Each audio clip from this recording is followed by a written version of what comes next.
Hello everyone. तो अब हम जा रहे हैं भांडीर वन। तो आप लोग हमारे साथ बने रहिए, हम आपको दिखाते हैं। और आज संडे है, तो आज संडे में हमसे जितना हो पाएगा उतना हम घूमने की कोशिश कर रहे हैं। जहाँ जहाँ हम पास की जो भी जगह हैं उनको हम कैप्चर कर रहे हैं। तो बने रहिए आप हमारे साथ।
गाइस देखो, ये ब्रह्मा जी ने कान्हा जी की शादी कराई है राधा ऋषि से। तो ये है भांडीर वन। दूसरी लीला है राधा कृष्ण के विवाह की, जो कि बहुत से भक्तों को नहीं पता कि राधा कृष्ण की शादी हुई है। पता इसलिए नहीं क्योंकि ज्यादातर भागवत सुनते और भागवत में इसके बारे में कोई जानकारी नहीं आती, क्योंकि भागवत में राधा रानी का नाम नहीं आता। हमारे 18 पुराण, उनमें से एक आता है ब्रह्म वैवर्त पुराण। उसमें दिया हुआ है कि एक दिन नंद बाबा कान्हा जी को अपनी गोद में लेकर यहाँ भांडीर वन में गाय चराने के लिए आए। गाय चराते चराते अचानक से मौसम खराब होने लगा, आंधी तूफान आने लगा, जोर जोर से बारिश होने लगी।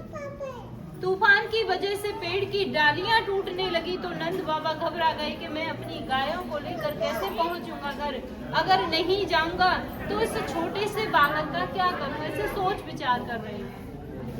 तभी बहुत जोर से बिजली की गड़गड़ाहट उठी, तो उससे भयभीत होकर कान्हा जी रोने लगे और नंद बाबा के कंठ से चिपक गए। जब कान्हा जी रोने लगे तो वहाँ पर दिव्य वेश में राधा रानी प्रकट हुई, जिन्होंने नीले वस्त्र पहन रखे थे, नील मणि का मुकुट धारण कर रखा था और नील कमल को हाथ में लेकर चली आ रही है। उन्हें आंधी तूफान बारिश का कोई भय नहीं। जब नंद बाबा की उन पर नजर पड़ी तो उन्होंने देखा कि उनके चेहरे पर करोड़ों सूर्यों के समान तेज था, जिसे नंद बाबा सहन नहीं कर पाए और वहीं पर मूर्छित होकर गिर गए।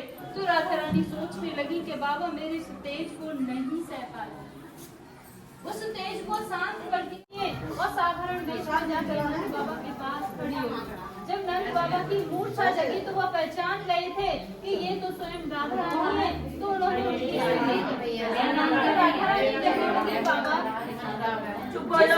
दर्शन मैंने आपको दिए थे, इस रूप के दर्शन में किसी को नहीं देती।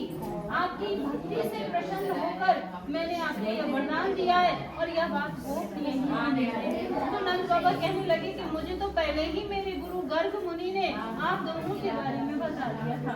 जब लाला का नामकरण हुआ था तो उस दिन 27 नाम रखे गए थे कान्हा जी के, उसमें से 17 नाम राधा रानी के ऊपर जैसे राधिका वल्लभ, राधा दामोदर, राधा श्याम सुंदर। तो नंद बाबा कहने लगे गुरुदेव ये राधा कौन है जो तुम बार बार मेरे लाला के आगे राधा शब्द जोड़ रहे हो?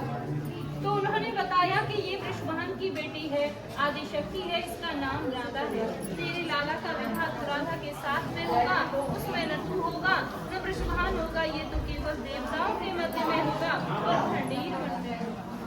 तो नंद बाबा कहने लगे कि मुझे यह सब पहले ही मेरे गुरु गर्ग मुनि ने बता दिया। और मुझे यह भी पता है कि तुम यहाँ किस उद्देश्य से आई हो, क्योंकि आज वो दिन आ गया है और आपकी धरोहर मेरे पास है। कान्हा जी को उनकी गोद में लेते हैं और बोले, आप अपनी धरोहर को पकड़ो और अपना मनोरथ सिद्ध करने के बाद मेरे लाला को कुशल पूर्वक यशोदा मैया को लौटा दें। तो राधा रानी कान्हा जी को अपनी गोद में लेती है। गोद में लेकर जब इस स्थान पर प्रवेश करती है तो यहाँ आते ही कान्हा जी अपनी माया से किशोर अवस्था में हो जाती है। फिर उनकी माया से यहाँ पे सहस्त्रों खम्भों का मंडप प्रकट हुआ। सहस्त्रों माने हजारों खम्भे, उसमें सभी खम्भे सोने के थे जो रतन मोतियों से सुशोभित हो रहे थे। बीच में एक सिंहासन था, वह भी सोने का था, जिसमें चढ़ने के लिए 7 सीढ़ियां थी। तो राधा कृष्ण दोनों से सिंहासन पर विराजमान हुए। तभी ब्रह्मलोक से ब्रह्मा जी आते हैं और अपने कमंडल में से जल लेके राधा रानी के श्री चरण कमलों को धोते हैं और उनसे उनके चरणों की भक्ति का वरदान प्राप्त होता है। फिर पूरी वैदिक रीति से उन दोनों का विवाह कराने लगे। तो विवाह में जैसे ही वेद मंत्रों का उच्चारण किया, उसकी ध्वनि आकाश में गूंजने लगी। ध्वनि सुनकर सभी देवी देवता आ गए और देखकर बड़े प्रसन्न हुए कि आज ठाकुर जी का विवाह हो रहा है। उसको वर्षा करने लगे उनके ऊपर। विवाह में सारी रीतियां थी, जैसे वेद मंत्रों की, हवन की, फेराओं की। तो लास्ट में विधि होती है मांग में सिंदूर भरने की। जब तक सिंदूर नहीं भरा जाता शादी मान्य नहीं होती। तो आप यहाँ पे सभी ध्यान से दर्शन करना। यहाँ ठाकुर जी राधा रानी की मांग में सिंदूर भरते हुए, हाथ देखना ठाकुर जी का राधा रानी के सिर के ऊपर है, ऐसे चुटकी बनी हुई है हाथ में इस तरीके से। ये पूरे विश्व का एक ही मंदिर है जो भगवान के ऐसे अद्भुत शादी के दर्शन यहाँ भांडीर वन में होते हैं। नहीं तो जहाँ भी दर्शन करोगे बंसी बजाते हुए। यहाँ एक रात्रि निवास करेगा, वह स्नान करेगा और मां बिहारी के दर्शन करेगा तो उसे गोलों की प्राप्ति होगी। या भांडीर वन में बैठ के कोई चीज खाएगा तो उसे इंद्रलोक की प्राप्ति होगी। या यहाँ पे कोई गौदान करेगा तो उसकी 73 पीढ़ियों का उद्धार होगा। इतना सुनने के बाद राधा रानी घबरा गई और बोली, आपने इतने वरदान दे दिए, इतना होने पे तो यहाँ भक्तों की इतनी भीड़ हो जाएगी कि जिसके ऊपर मेरी विशेष कृपा होगी वही भक्तियों पर आ सकता है, अन्यथा किसी को मैं यहाँ आने नहीं दूंगा। जिन भक्तों के ऊपर भक्ति की विशेष कृपा होती है वही भक्ति यहाँ तक पहुँच पाती है। तो ये एक विवाह का मंदिर है। अरे कदम लोग मंदिर में अर्पिता, मैं तुम्हें बाद में कॉल करूँ, मंदिर में हूँ। क्या ले रही हो? सिंदूर। यहाँ पे कान्हा जी की शादी हुई थी ना राधा जी से, तो ये कान्हा जी का विवाह का स्थल है। तो मैं यहाँ से सिंदूर लेके जा रही हूँ। जय श्री कृष्ण।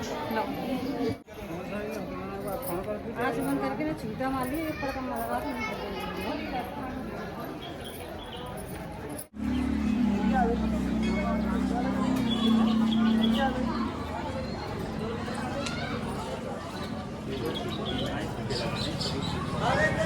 ये वैदिक रूप है।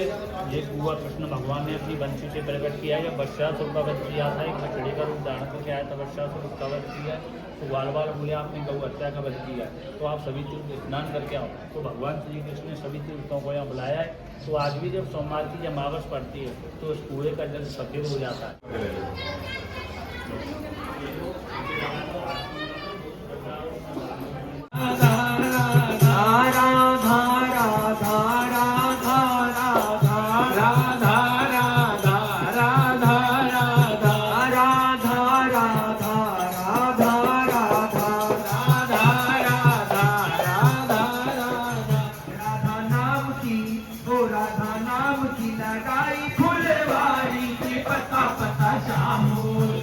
राधा नाम की लगाई फुलवारी के पता पता